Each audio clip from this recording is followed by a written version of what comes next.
En cas de malaise, la conduite à tenir est la suivante.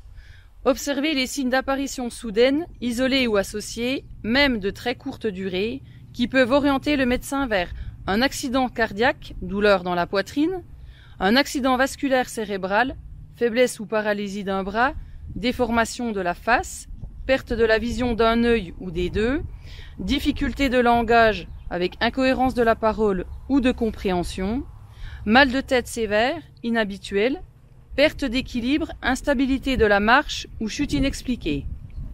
Ces deux maladies nécessitant une prise en charge urgente, l'apparition d'un de ces signes impose une alerte immédiate.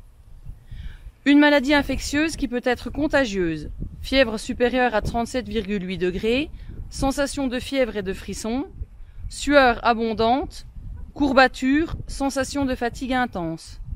La victime peut aussi se plaindre notamment d'une douleur abdominale intense et de troubles digestifs, d'une difficulté à respirer ou à parler, d'une sensation de froid et présente des sueurs abondantes ou une pâleur intense. Mettre au repos en position.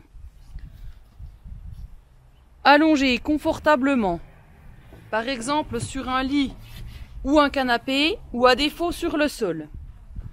Devant des signes de maladie infectieuse et plus particulièrement en période épidémique, pratiquez les règles de protection adaptées.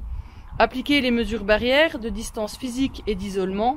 Demandez à la victime de porter un masque, lui proposer de le retirer si cela gêne sa respiration. Desserrez les vêtements en cas de gêne. Rassurez la victime en lui parlant régulièrement. Protégez contre la chaleur, le froid ou les intempéries. Se renseigner auprès de la victime ou de son entourage sur son âge, la durée du malaise, les antécédents de malaise identiques et son état de santé actuel, maladie, hospitalisation ou traumatisme récent. Les traitements médicamenteux qu'elle prend. À sa demande ou à la demande des secours alertés, lui donner son traitement habituel pour ce malaise, du sucre en morceaux. Demander un avis médical et transmettre les informations recueillies. Puis appliquer les consignes.